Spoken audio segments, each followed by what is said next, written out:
Okie dokie.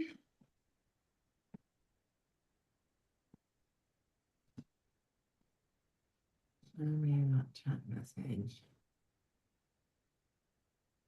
Okay.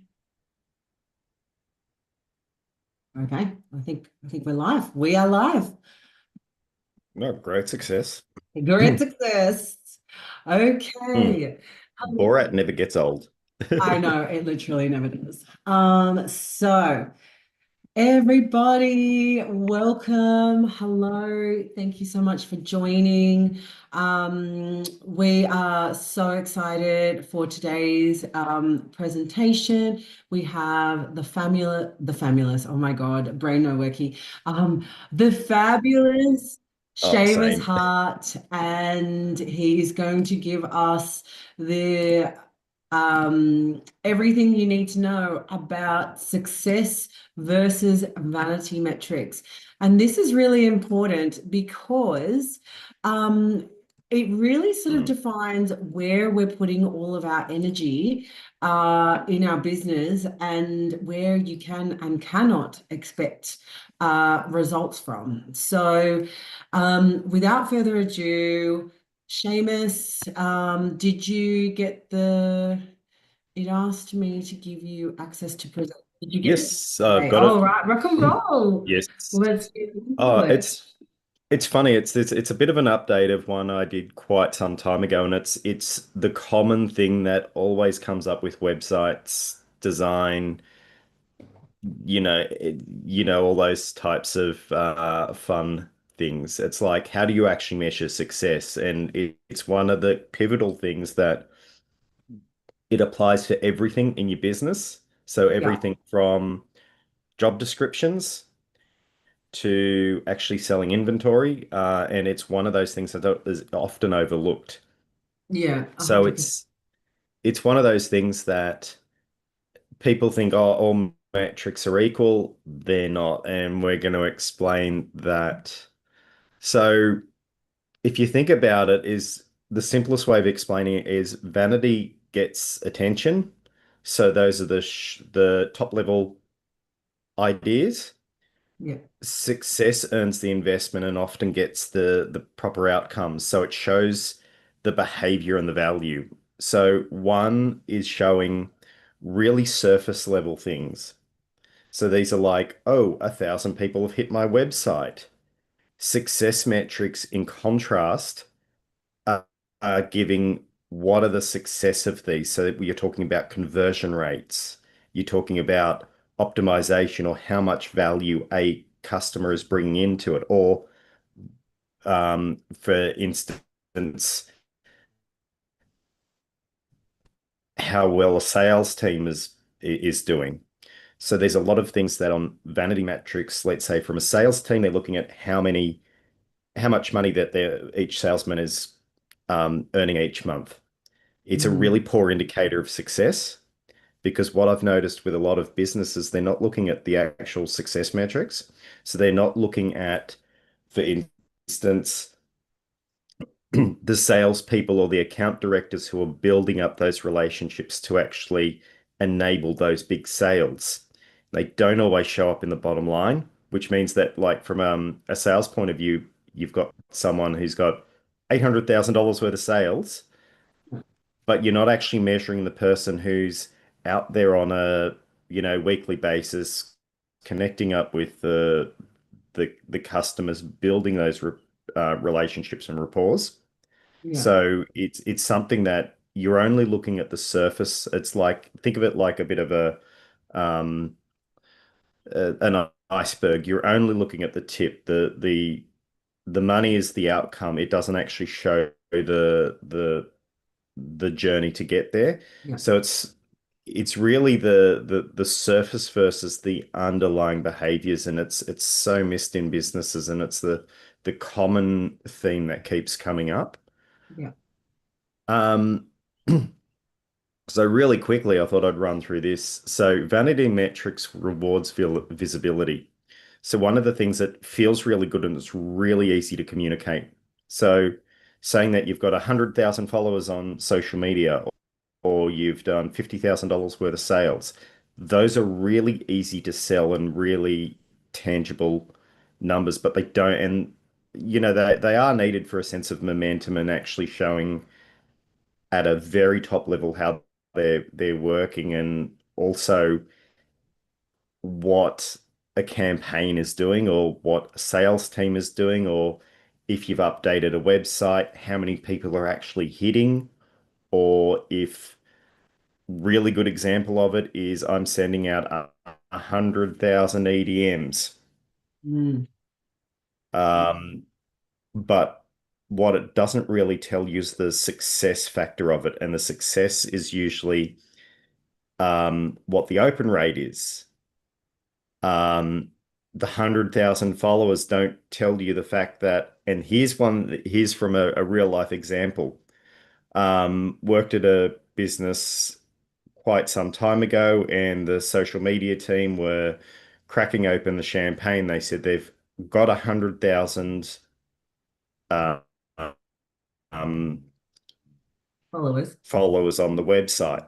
Now, it Yeah. was a quarterly report, and everyone there giving themselves high fives, and everyone in the room that's really great. But there were also other people in the room who had actually been keeping an idea on the success metrics.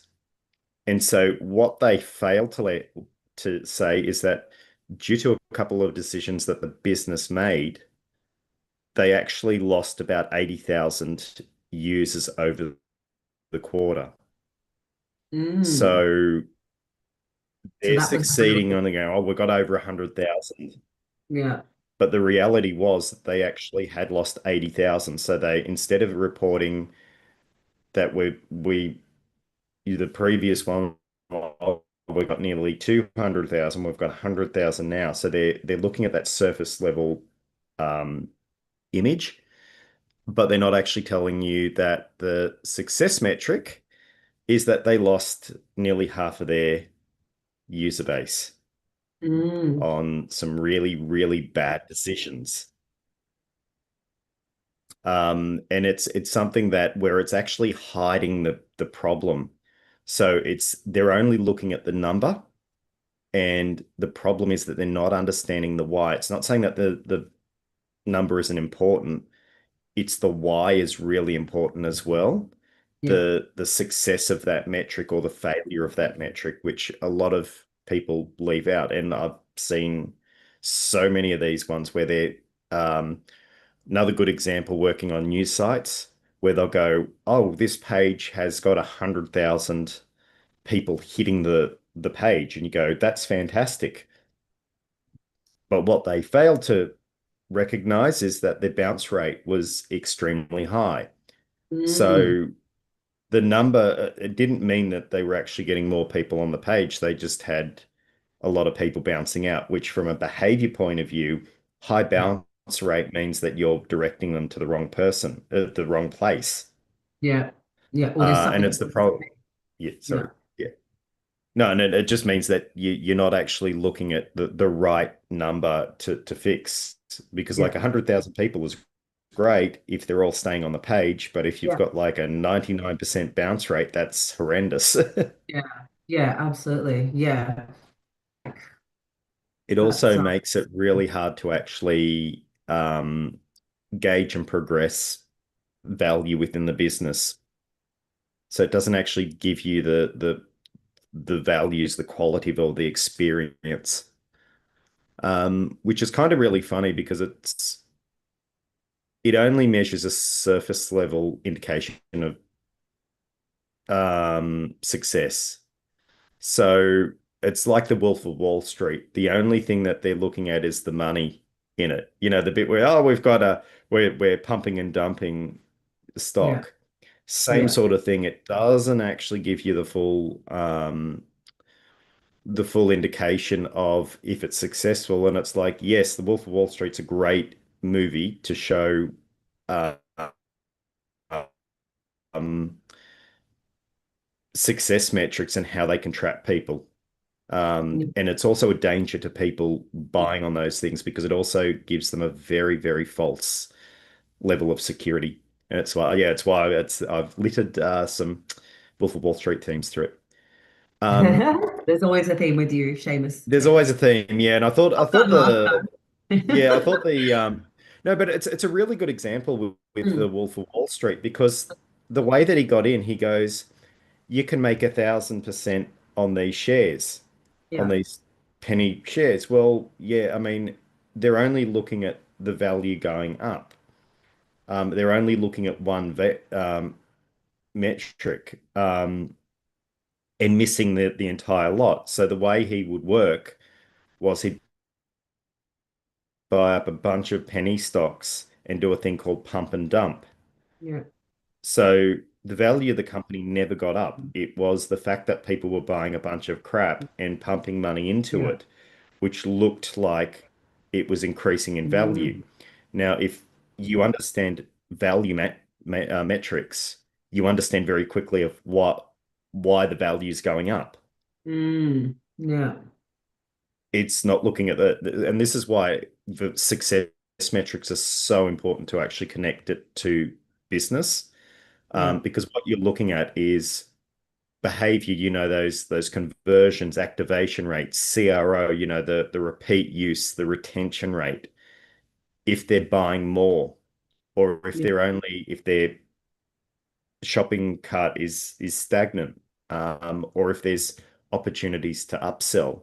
Like a yeah, good one is the cafe example I often use is, yeah, you know, if I can get someone to buy a pie with sauce, I can also get them to buy a chalky milk and some other stuff with it as well. It's like it's not a huge upsell, but that comes from customer behavior, which is a success metric. yeah, If I'm yeah, only looking at I've sold 100 pies through the day, I'm missing half the story. The other one is it qualifies your margins and revenue, P&L, and also the kind of the value matrix of what you're actually bringing in there, which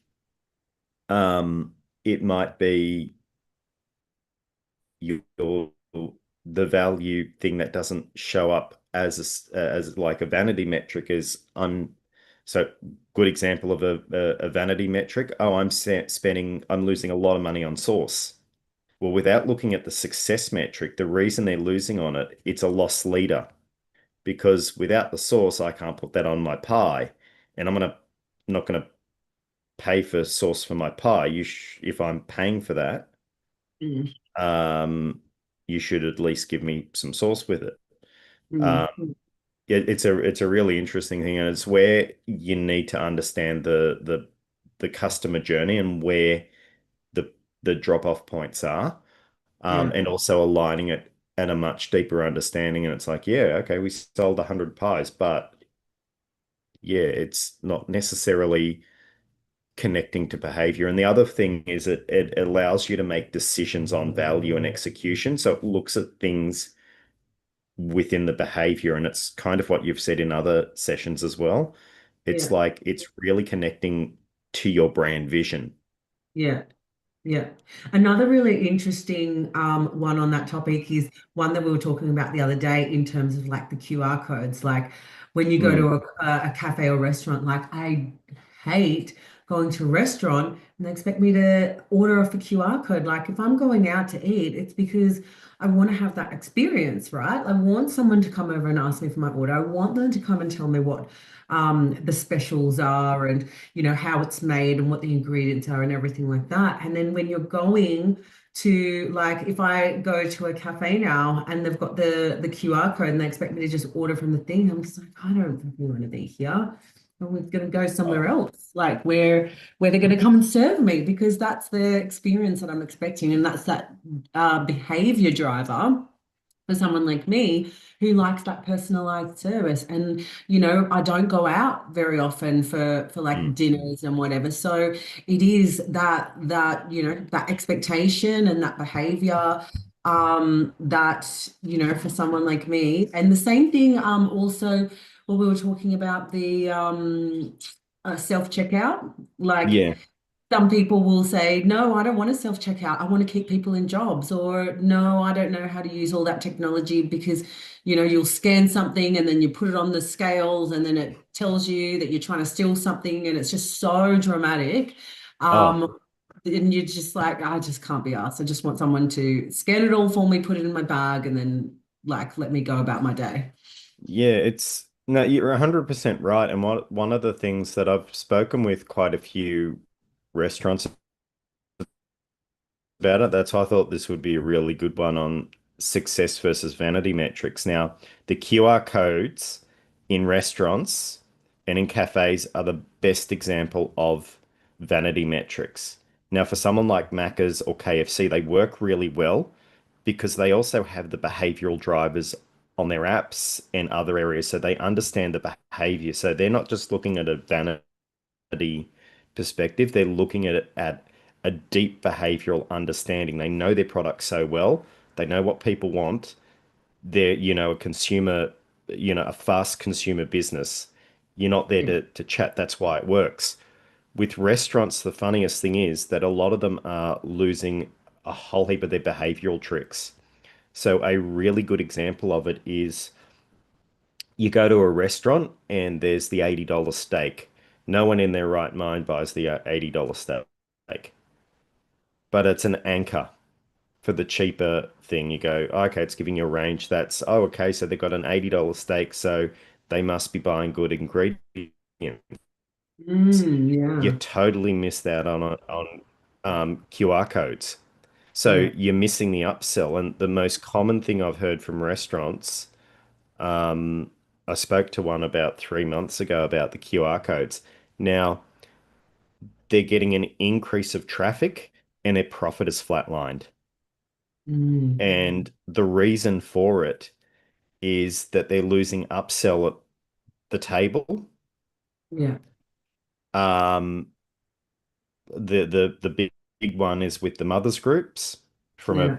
persona point of view, they've got their strollers. Mm. A QR code is not going to tell you, by the way, we've got like a little kiddies meal as well, Yeah. with the kitty chino. Yeah. Um, they're missing out on that. They're also missing out on a lot of upsell. They're also missing out on dwell time because they're looking at only like the cart. So there's very little way that those care. I mean, they've got recommendations, but they're not very good recommendations. Yeah. So a great example of it, I went out to a QR code with a friend the other day, and here's the biggest problem. So we're at a restaurant catching up, no servers, QR code it, and guess what it came up with for him? It's like now it came up with a whole heap of beef recommendations. And Right. you're like, oh, okay, that's kind of weird.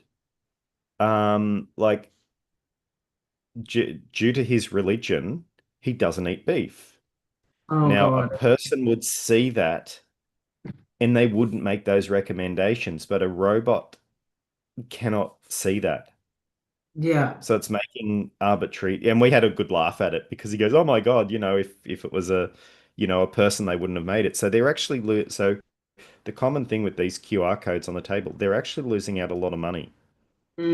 The Yeah. benefit isn't to your customers.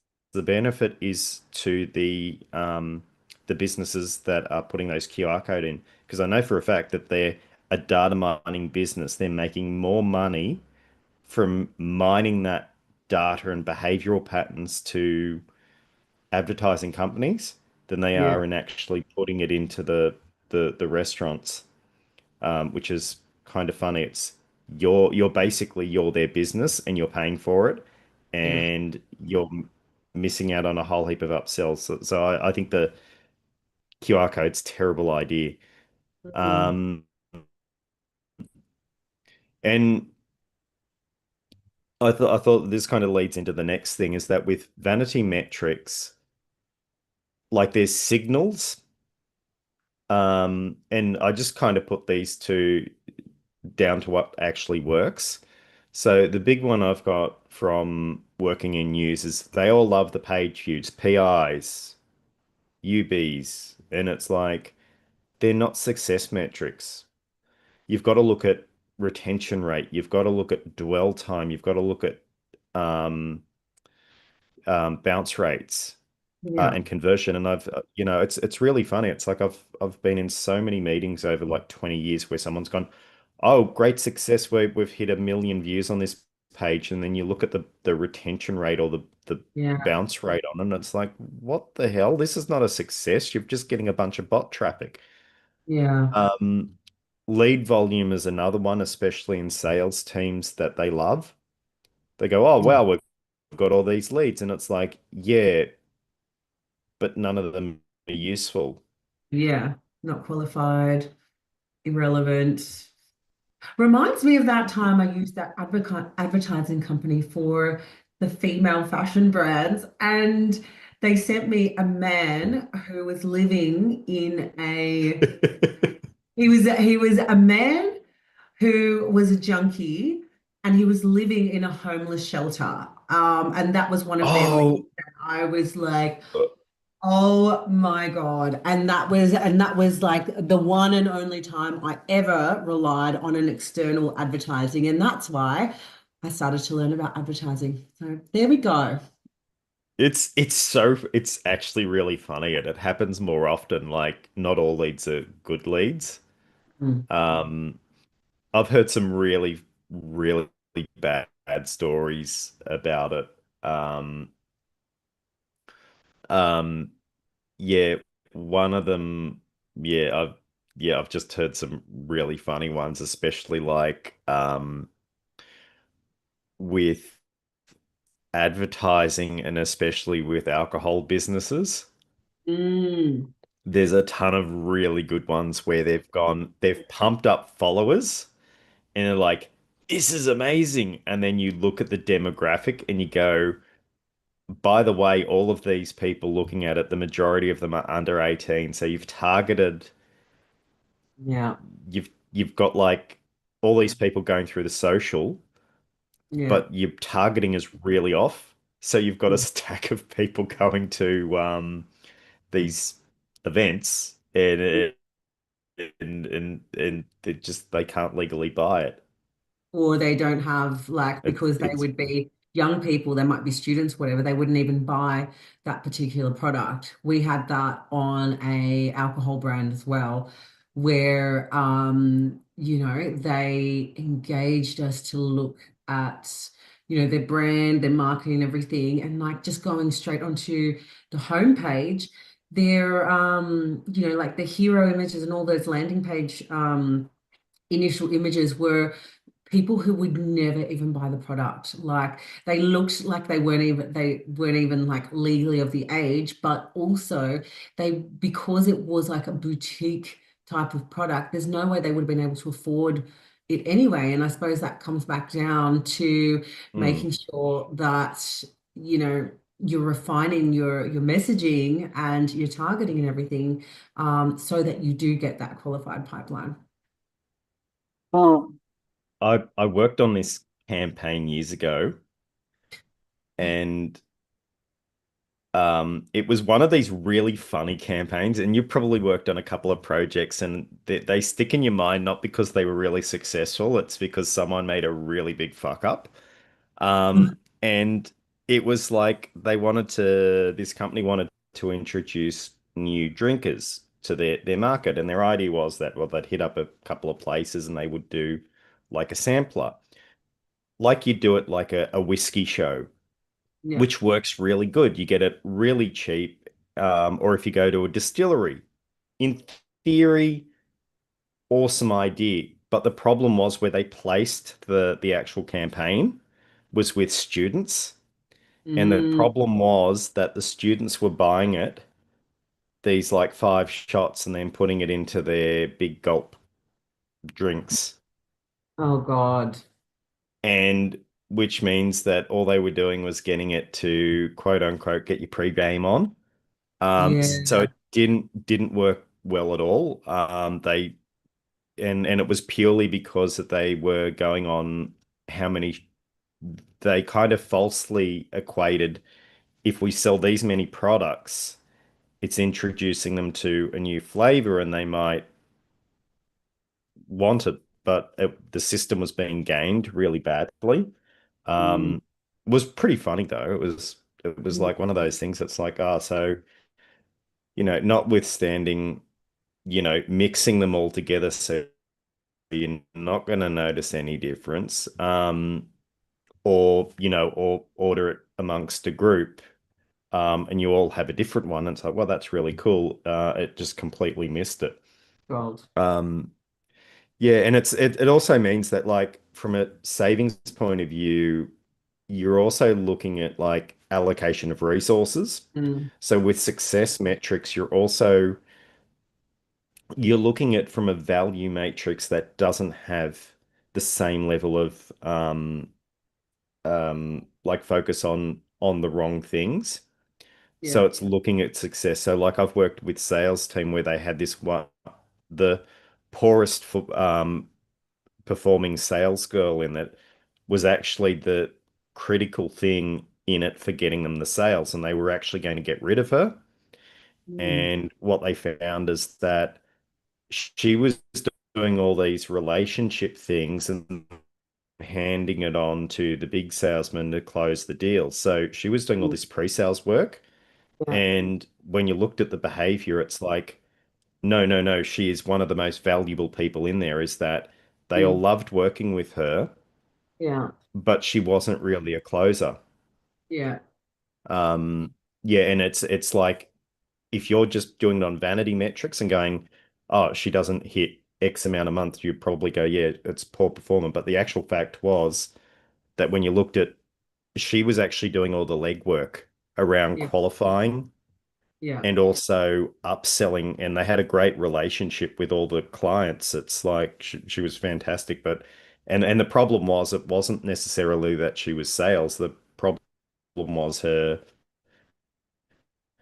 uh, um, role wasn't defined properly in it, and it was just when they worked out like what the success metrics were, and then it's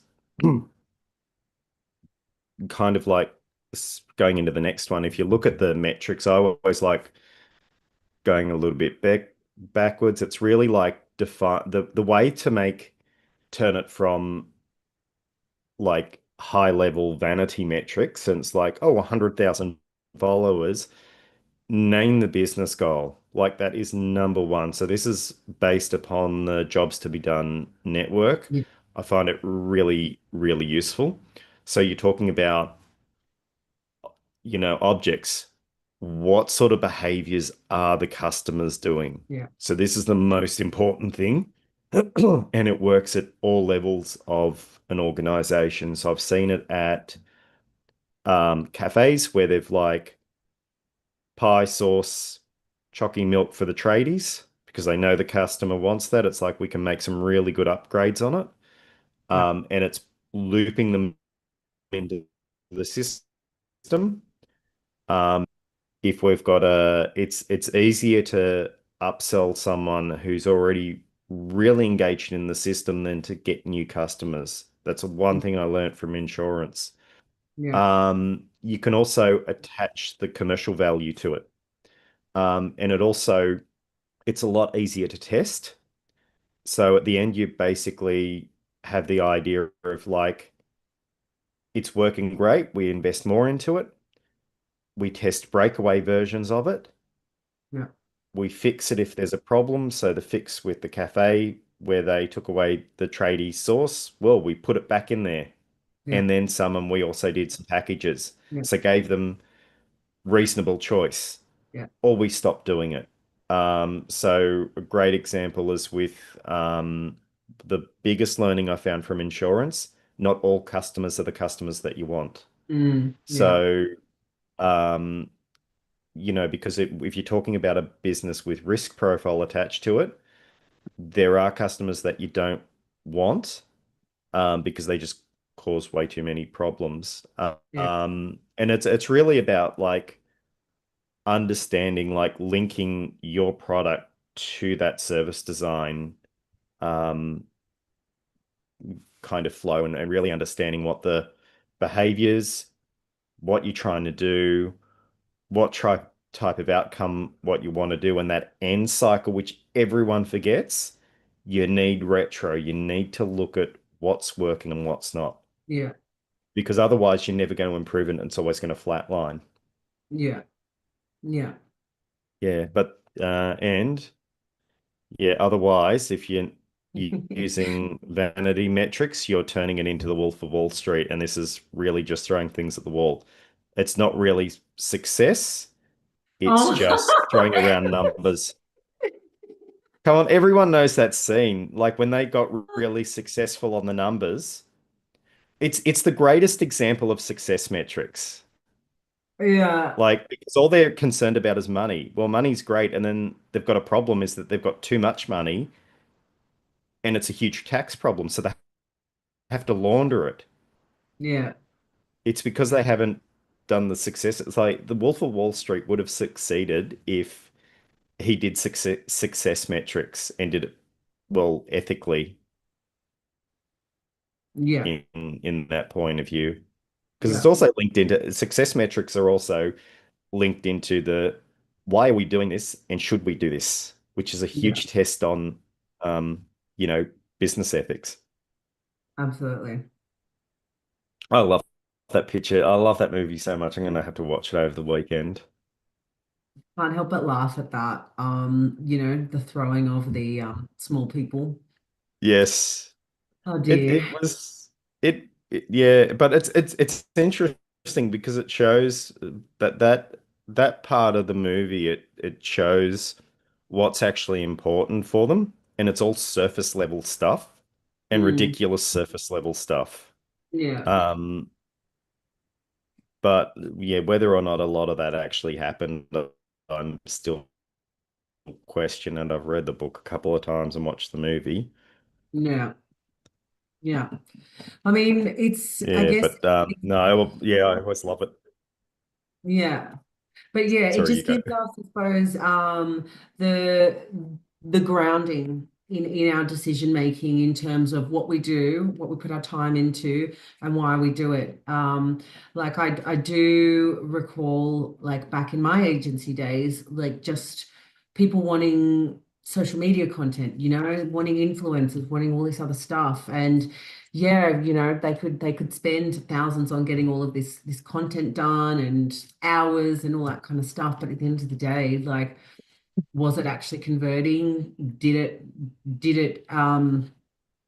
do what it needed to do? Was it fulfilling the goal? And yeah, I think nine times out of 10, it wasn't really. And then you end up having that conversation about like, you just have to manage expectations about what social media is about. If you're going to be engaging influence to like rep your brand, and it's about audience building and I suppose reputation type of thing. Mm, But then when you're doing other things in your decision making, in your marketing or in your brand design, that's where you really have to draw out the numbers and do that reverse engineering of what the goal is and then what needs to be done to reach that goal. And obviously, that is where you specialize, Seamus, our service design expert.